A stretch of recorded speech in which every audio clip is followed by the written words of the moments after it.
C'est parti, bonjour à tous, bienvenue sur le premier webinaire de la Mobile Banking Factory 2. Donc avec nous on a Renaud. Bonjour Renaud, est-ce que ça va? Oui, ça va très bien, bonjour.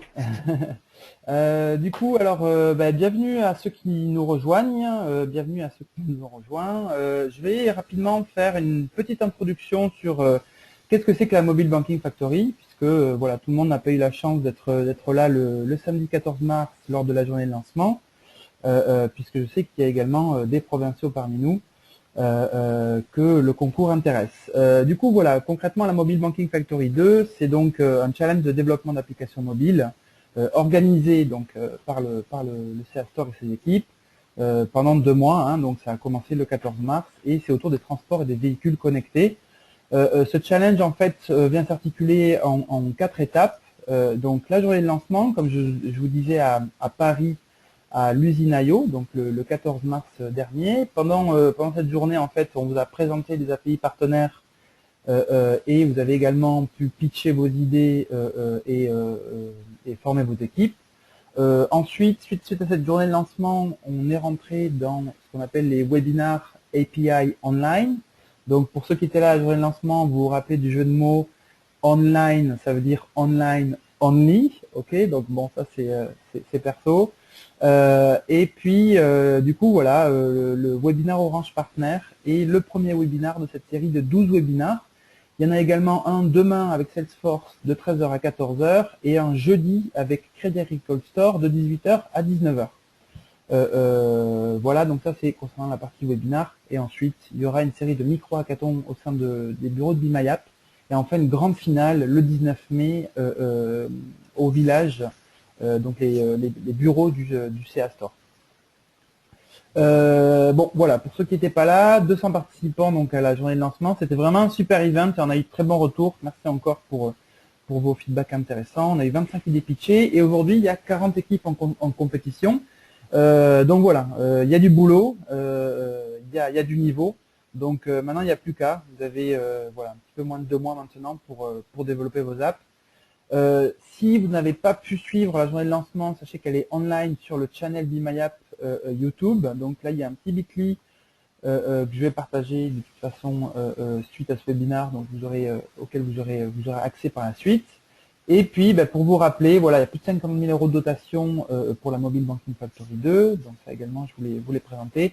C'est en ligne sur le site également. Donc je vous invite à aller le visiter si c'est pas encore fait.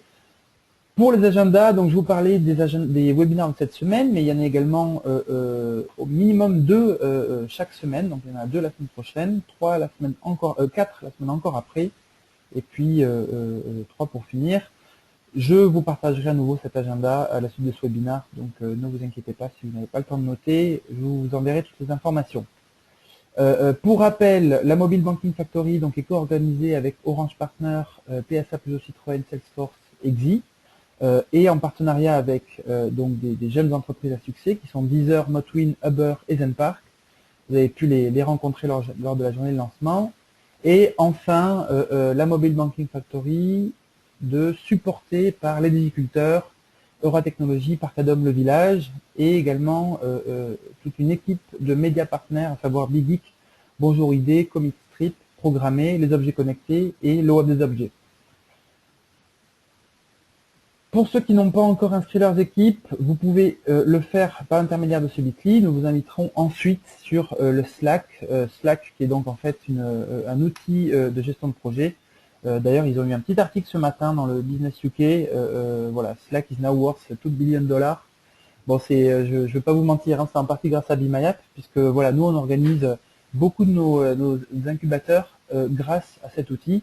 Du coup, voilà, vous avez un petit peu une idée de l'interface, mais c'est très pratique pour vous suivre à nous, pour que vous puissiez poser vos questions aux partenaires et récupérer toutes les informations techniques. Je vais maintenant passer la parole à Renaud. Il y a également Thierry que vous avez pu rencontrer lors de la journée de lancement qui vous écoute. Hein, donc voilà, Renaud va présenter pendant une demi-heure quelques slides et puis ensuite il répondra à vos questions par l'interface question du logiciel webinar. Donc n'hésitez pas, même pendant sa présentation, n'hésitez pas à lui poser des questions ou même à poser des questions sur le challenge. Je suis là pour répondre aux questions sur le challenge. Pour les questions techniques, c'est lui qui verra après sa présentation. Renaud, est-ce que tu es avec nous? Oui, tout à fait. Bon, ben super. Écoute, je te passe l'écran de suite.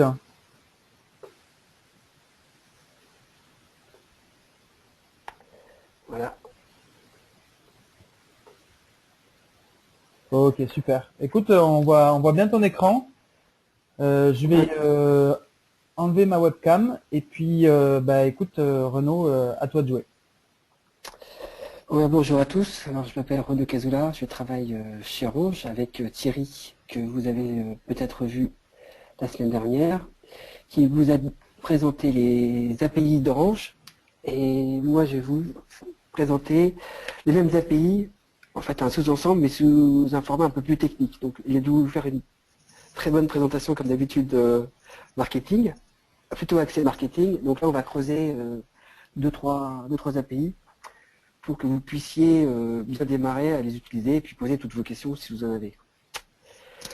Donc je vais pas refaire la présentation de Thierry, donc je vais directement passer à ce qu'est Orange Partner. Donc vous avez vu qu'Orange est une grosse société qui a beaucoup d'API internes et on s'est dit que c'était dommage de ne pas en faire profiter la communauté, mais qu'on ne pourrait pas faire tout seul, donc c'est pour ça qu'on est assez fan d'Open Innovation, et qui est un site qui a été créé pour ça, Orange Partner, et qui commence à mettre à disposition quelques-unes de nos API, celles qui peuvent vous intéresser en priorité, et on continue à en mettre régulièrement en ligne. Donc avec tout ce que ça comporte comme, bien sûr, problème de sécurité, de confidentialité des données, on a vu que c'était important ces temps-ci, les données et leur confidentialité. Donc Orange Partner, c'est avant tout un site qui va vous proposer des API en mode self-service. Donc si c'est du self-service, ça va passer par un site web, donc sur le site orangepartner.com, où vous allez avoir des informations marketing, mais aussi des informations techniques pour utiliser nos API. Donc la première chose à faire sur ce site, c'est tout en haut, à droite, de s'enregistrer. Donc vous allez créer un compte, hein, comme sur beaucoup de sites. Vous allez rentrer toutes vos informations. Et une fois que vous aurez créé votre compte, vous pourrez directement créer votre première application, où vous allez donner un nom, une description et puis une catégorie. Voilà, des choses assez simples. Et votre application est prête maintenant à pouvoir intégrer les API. Et ces API, vous avez une liste, vous n'avez plus qu'à cliquer sur ce qui vous intéresse. Et vous allez faire votre petit marché d'API comme ça. Donc si vous voulez faire une application, par exemple, qui va avoir besoin de stocker des données, vous pourrez utiliser le cloud d'Orange. Et en cliquant sur la ligne du cloud d'Orange, vous allez accepter les conditions d'utilisation. Et puis vous allez pouvoir commencer à utiliser l'API en consultant la documentation. Donc à tout moment, vous avez un dashboard d'Orange Partner où vous allez retrouver vos applications et ces applications vont avoir toutes les informations qui vont vous permettre de les utiliser dans vos propres applications, que ce soit du web, que ce soit du mobile, que ce soit ce que vous voulez. Vous allez en particulier pouvoir retrouver vos informations classiques d'application ID, spécifier l'URL de redirection, rajouter une API. Voilà. Toute la gestion de votre application d'Orange Partner va passer par ce dashboard. Et vous allez pouvoir créer bien sûr par ce dashboard d'autres applications. Donc vous avez vu qu'il y a pas mal d'applications, mais là je vais me concentrer sur trois d'entre elles. Les beacons, l'identité et le cloud, avec un focus tout particulier sur les deux dernières, parce que c'est peut-être là que vous allez commencer, et c'est souvent aussi là qu'on a le plus de difficultés. Parce que l'identité et le cloud, c'est des choses auxquelles il faut faire attention, surtout d'un point de vue sécurisation des données. Voilà, donc pour ce qui est des beacons, c'est en fait, on va fournir une plateforme de management d'un parc de beacons. Et ça va tout de suite en lançant une application qui s'appelle Orange Beacon, qui va permettre de contrôler, euh, de spécifier un petit peu le comportement des beacons quand on rentre ou quand on sort d'une zone qui serait couverte par ce beacon. Donc on va pouvoir déclencher des actions. Et ces actions vont être enregistrées par un serveur et concentrées. Bon, comme ça, vous pouvez avoir des informations par semaine, par mois, sur le nombre de personnes détectées, les notifications qui sont envoyées quand une personne rentre ou sort d'une zone, et d'autres informations comme le temps de moyen de présence détecté sur chaque beacon.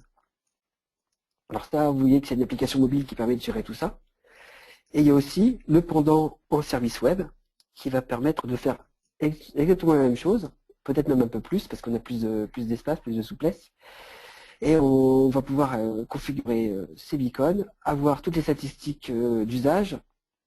Et ces deux types d'applications mobiles ou web sont basées sur des API, des API de management, donc configuration et notification, qui sont mises à disposition via Orange Partner.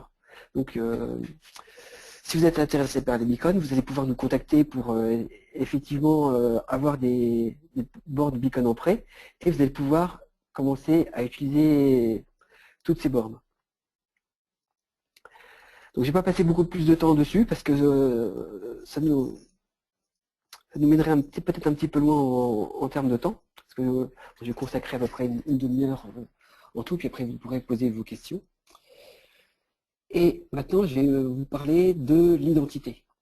Donc, on a une API qui propose un accès sécurisé aux API d'Orange, et qu'on verra comment on l'applique dans le cloud tout à l'heure. Et cette API identité est basée sur OpenID Connect et se trouve en fait un petit peu à la jonction entre Aude V2, sur lequel elle est basée, et aussi sur Mobile Connect, qui va se baser sur OpenID Connect. Donc voilà, Mobile Connect va nous permettre d'avoir généré une identité unique. Nous, on va se contenter de pouvoir identifier les clients Orange existants. Et ce qui est déjà pas mal. Donc la première étape, donc là j'ai commencé à faire quelque chose d'assez technique, donc on va voir avec des requêtes curl, des petits morceaux de code, comment utiliser concrètement ces API, parce que c'est à ça que vous allez être confronté d'ici peu de temps. Donc la première étape dans OpenID Connect, c'est de récupérer un code d'autorisation. Donc pour ça, il faut lancer une requête GET HTTP, tout ce qui est plus classique, en lui passant une série de paramètres. Donc on va lui passer un paramètre qui s'appelle scope, qui permet de dire quel type de fonctionnalité on va accéder. On va lui demander aussi quelle sorte de code on va voir. Donc là ici on met code pour avoir une authorization code. On met, très important, son ID de client, celui qui a été récupéré dans le dashboard d'Orange Partner. Il y a prompt. On verra tout à l'heure l'utilisation concrète avec le cloud. Il n'a pas forcément besoin tout le temps. Et il y a les deux derniers paramètres sont des choses qui vont aussi vous concerner parce qu'il y a state qui sont des données utilisateurs. Si vous avez un serveur qui va faire beaucoup de requêtes simultanées, vous avez besoin de savoir comment les trier. Et c'est avec cette variable, ce paramètre state que vous allez pouvoir y arriver. Et enfin, il y a de façon relativement classique aussi, il y a un paramètre qui s'appelle redirect URI, qui est l'adresse du serveur qui va être rappelée quand l'autorisation va être prête à vous renvoyer un token, un code d'autorisation. Donc c'est pareil, cette URL de redirection, c'est vous qui allez les spécifier dans le dashboard d'Orange Partner. Donc on attend pas grand chose du résultat de cette requête GET à part un code 200 parce que vous allez être notifié de la réponse via un appel à votre redirect URI. Si vous êtes un peu familier avec tout ce qui est autorisation, ça ne devrait pas vous vous sentir dépaysé. Donc ce callback, cette adresse de callback va être appelée avec en paramètre deux choses. le code d'autorisation, donc qui ici commence par OFR, et un autre code, un autre paramètre qui s'appelle state, et qui sont les données propres que vous avez passées tout à l'heure. Donc ils vont vous permettre de trier vos données. Donc à partir de ce code d'autorisation, vous allez pouvoir récupérer un token d'utilisation. Donc c'est la fameuse deuxième étape de OAuth. Donc là, vous allez cette fois-ci faire une requête POST. Et cette requête POST va avoir un header particulier, on verra tout à l'heure comment le construire, et puis des paramètres dans le corps de la requête qui va être le type d'autorisation que vous voulez obtenir comme token, le code que vous venez juste de recevoir tout à l'heure, et la même adresse de redirection. Et là, donc, notre serveur OpenID va pouvoir vérifier que ce que vous allez présenter est bien et vous donner un token d'autorisation. Donc il faut pour cela qu'il puisse vérifier votre client ID et votre client secrète qui en fait vont être mis dans ce header en faisant l'encodage en base 64 de votre client ID, le caractère de point et le client secret. C'est quelque chose qui est en général pas très clair dans les documentations ou pas très clairement expliqué. Donc voilà, il faut juste mettre la chaîne en pseudocode comme c'est marqué en vert ici et vous n'aurez aucun souci. Donc cette requête POST va vous retourner un petit morceau de JSON et dans ce JSON, vous avez enfin votre access token qui va en plus avoir une date d'expiration, va avoir des informations dans ID token qui vous permet d'avoir encore plus de détails et vous avez le rappel du type de token.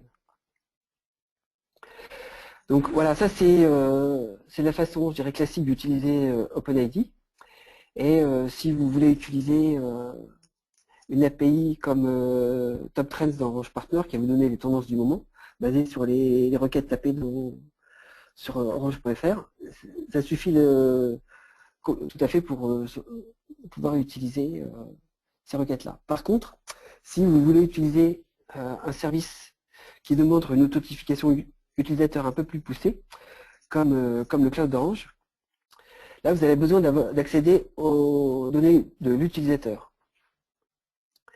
Donc parce que le cloud va vous permettre de pouvoir avoir un accès en lecture à toutes les données du cloud de n'importe quel utilisateur d'Orange, d'avoir un accès dans un sous-répertoire privé en lecture et en écriture, privé à votre application, et puis vous allez pouvoir du coup créer des répertoires, les lister, les détruire, uploader des fichiers, avoir des infos sur des fichiers, tout l'arsenal classique. Il y aura même des thumbnails qui sont créés automatiquement. Et vous pourrez même avoir un accès offline qui va vous permettre à partir de votre serveur, de pousser des fichiers, par exemple, régulièrement, ou quand quelque chose si un traitement est long, vous pourrez avoir un accès au cloud en dehors de la connexion explicite de la personne. Et puis, c'est une première version, donc on a prévu dans une prochaine release avec encore d'autres fonctionnalités pour que vous puissiez faire des applications encore plus sympas. Donc pour utiliser ça, vous allez avoir besoin de récupérer un code d'autorisation, mais de manière un tout petit peu particulière, parce que là, la personne va devoir rentrer son login et son password d'Orange. Donc pour ça, vous avez besoin absolument de lancer la page de demande d'autorisation dans un navigateur web qui va afficher des requêtes d'authentification. Donc là, vous voyez qu'en fait, dans le scope, on a mis OpenID et le cloud, avec un %20 qui représente l'espace. Donc là, ça veut dire qu'on va demander explicitement à l'utilisateur d'accéder à son cloud.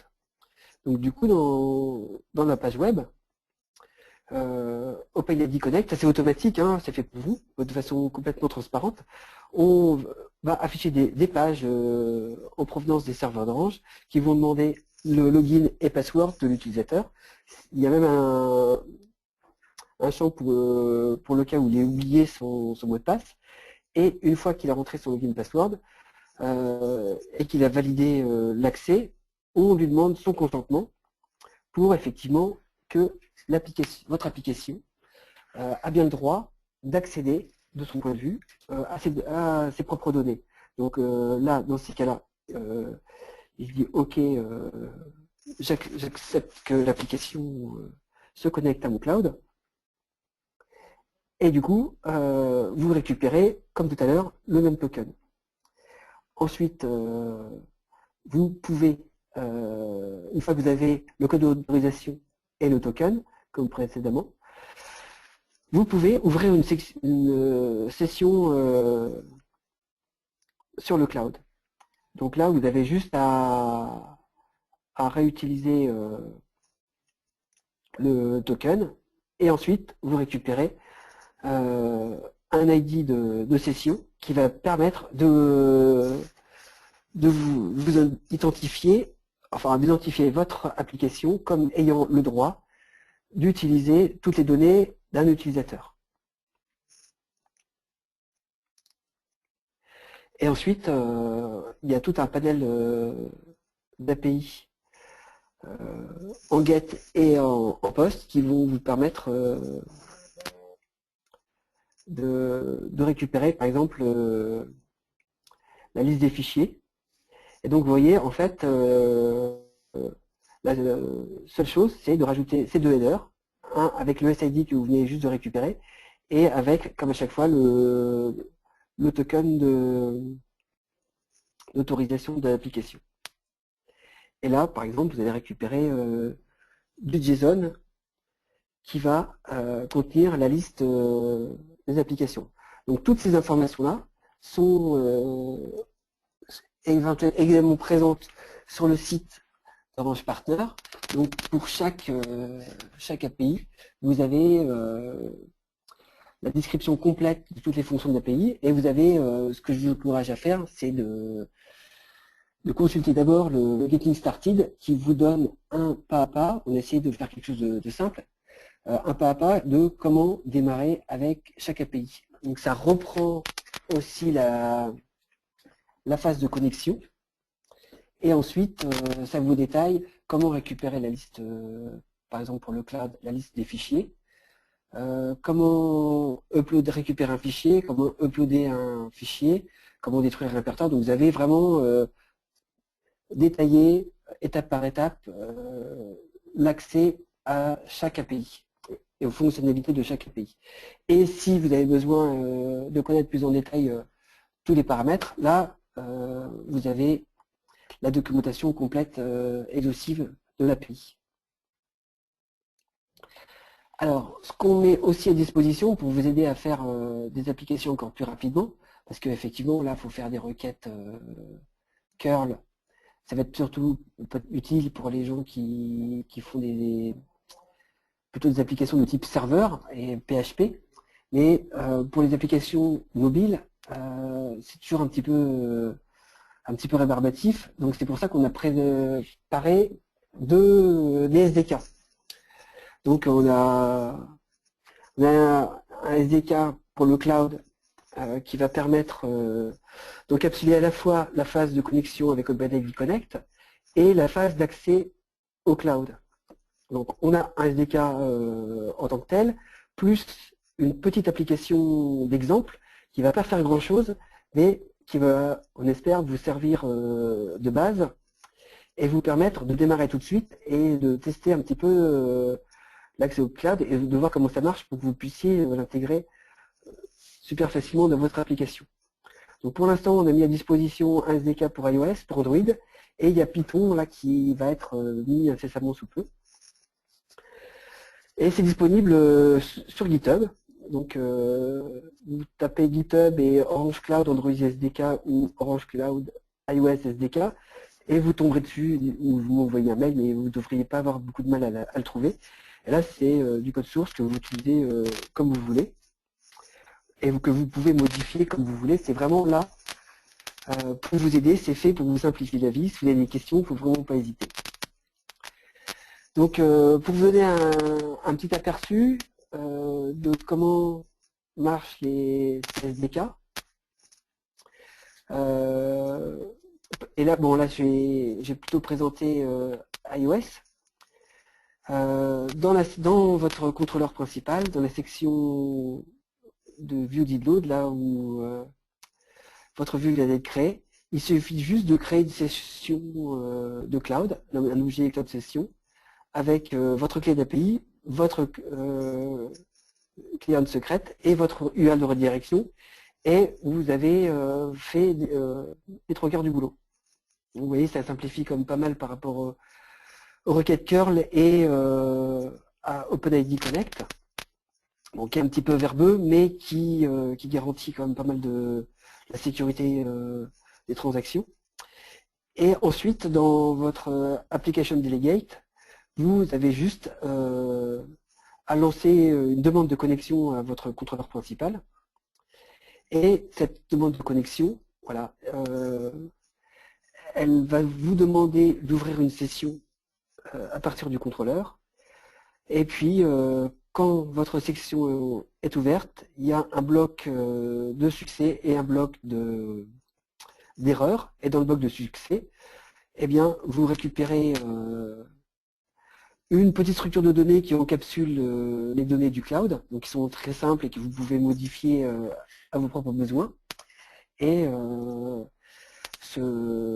ces cloud items va représenter le répertoire ou racine auquel vous avez accès. Et à partir de là, vous pouvez accéder au cloud, vous pouvez uploader ou lister les fichiers, comme vous voulez. Donc vous voyez, en 3 lignes, vous avez réussi à faire toutes les étapes d'authentification OpenID et de façon complètement transparente pour vous. Donc voilà, j'espère que ça vous a donné envie d'utiliser les SDK, parce que même si effectivement le choix d'OpenID Connect qui des fois a tendance à faire peur aux gens, moi le premier, mais bon, qui est vraiment important pour des raisons de sécurité et de confiance, pour que les gens aient confiance dans votre application et acceptent de rentrer leur login password. Cette étape-là, j'espère qu'elle vous sera vraiment facilitée avec l'utilisation des SDK. Donc voilà, c'est bientôt la fin de cette présentation. Donc voilà, j'étais peut-être un petit peu plus vite que prévu, donc ça va nous donner plus de temps pour les questions. Merci Renaud. Alors la prochaine étape, oui, j'ai juste 2 autres slides. La prochaine Oui, étape, je t'en prie. c'est le prochain webinaire du 14 avril, je crois. Oui. On va vous présenter plutôt la partie publication des applications, si je me souviens bien.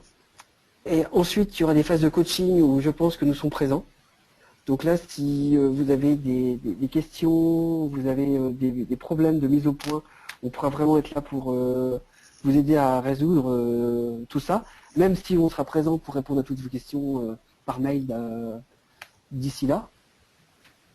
Et puis, on vous souhaite bonne chance en utilisant toutes les API qui sont dans ce concours, et en particulier les API de branchepartner.com.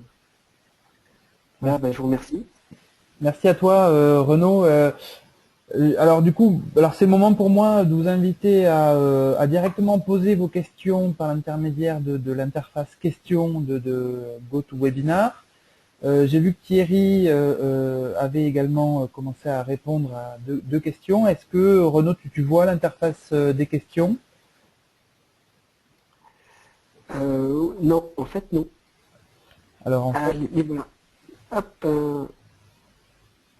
oui, c'est bon. voilà, si tu vois des questions, bon, je pense que ça peut être intéressant puisqu'on a encore un petit peu de temps, de les relire pour que... Juste sur les SDK en fait, hein. Donc Renaud y a répondu juste après. La question précédait juste le chapitre sur les SDK. D'accord, ok, très bien. Il y a également une autre question de Adrien. Si l'utilisateur mobile n'est pas Orange mais un autre opérateur, qu'est-ce qui se passe sur le SDK mobile? Eh bien, il ne pourra pas s'authentifier. Donc, vous ne pourrez pas avoir de code d'autorisation OpenID. Très bien. Il y a également Christophe qui demande quelques infos sur les API M2M. Est-ce que éventuellement tu as un peu de contenu là-dessus, Renaud ou... Donc, ce sont des API qui permettent de gérer un parc de cartes SIM. Donc, c'est peut-être plus orienté. Alors, je parle sous le contrôle de Thierry, qui n'hésitera pas à intervenir si je dis des bêtises, parce que autant je maîtrise bien les API du cloud, OpenID Connect, celle-là je les maîtrise moins. Et donc on peut configurer une flotte de cartes SIM, avoir des notifications sur la géolocalisation de ces cartes SIM. Et puis envoyer des SMS.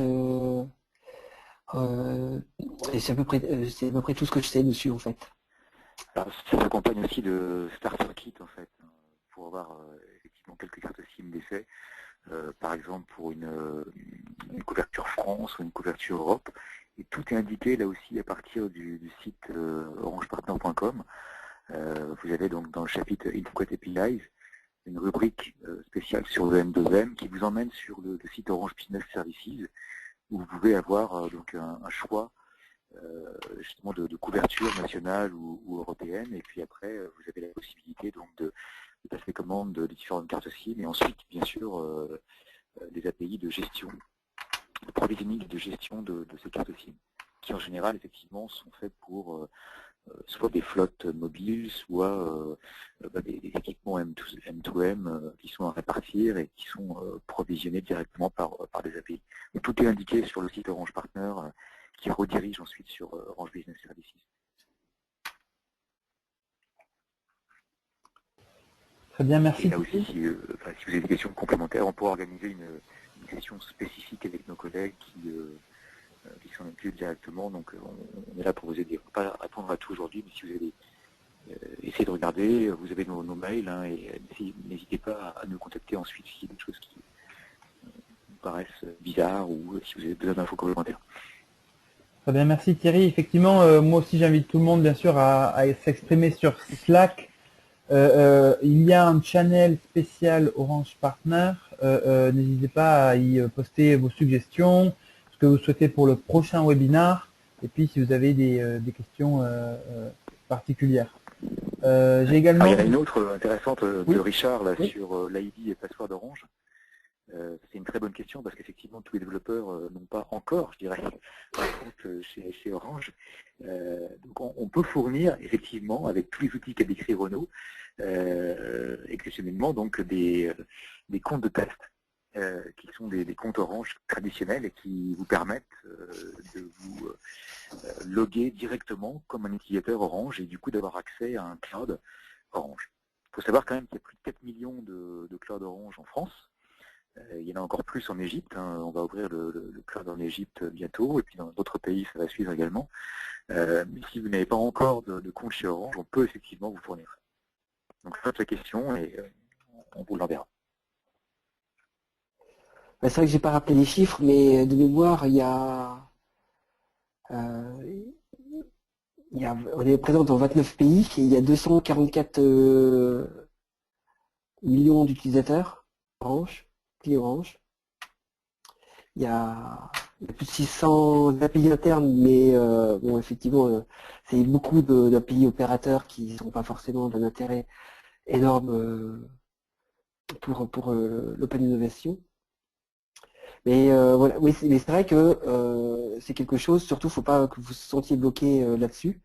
Il faut nous contacter, on vous enverra un login password.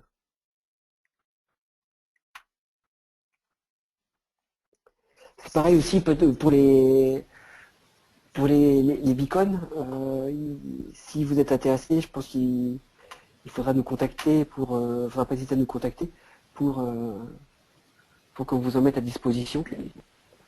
Oui, sachant que les SDK sont déjà disponibles avant même d'avoir physique, comme j'expliquais l'autre jour. Certes, le beacon physique est indispensable pour pouvoir faire tous les essais, mais vous pouvez déjà télécharger depuis orangepartner.com 2 SDK, l'un sur Android, l'autre sur iOS, pour déjà regarder un petit peu à quoi ça correspond et vous familiariser. Et si vous êtes intéressé donc, par les use cases donc, de détection de zone, donc que ce soit en entrée de zone ou sortie de zone, n'hésitez pas, là aussi on peut vous organiser un test avec les équipes. Bon, bah, super. Bah, écoutez, je pense qu'on a fait le tour. Merci Thierry, merci Renaud pour ces précieuses informations. Encore une fois, voilà, j'invite tous les participants à s'exprimer sur Slack si vous avez des suggestions pour la prochaine session. Hein. Ce sera un format assez similaire à celui-ci.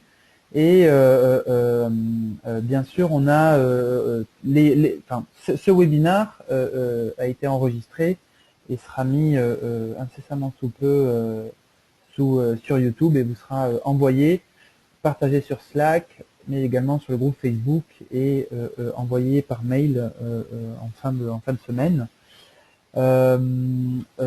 Concrètement, je vais terminer là, puisqu'il me semble avoir vu dans la liste des participants certaines personnes qui n'étaient pas encore inscrites au challenge. Du coup, je vous rappelle que c'est important, si c'est pas encore fait, de bien vous enregistrer, d'enregistrer toutes vos équipes, c'est-à-dire individuellement sur ce Bitly, de manière à ce que nous, derrière, on puisse vous intégrer dans Slack et puis de vous compter comme officiellement inscrit dans la compétition. Voilà, merci à tous d'avoir suivi ce premier webinaire et puis bonne chance pour la suite et puis à demain si vous êtes des nôtres pour le webinaire Salesforce qui a lieu de 13h à 14h. Merci, excellente soirée à tous. Merci à tous. Merci. Bonne soirée, merci Alexandre, bravo. Au revoir. Et bon courage, au revoir.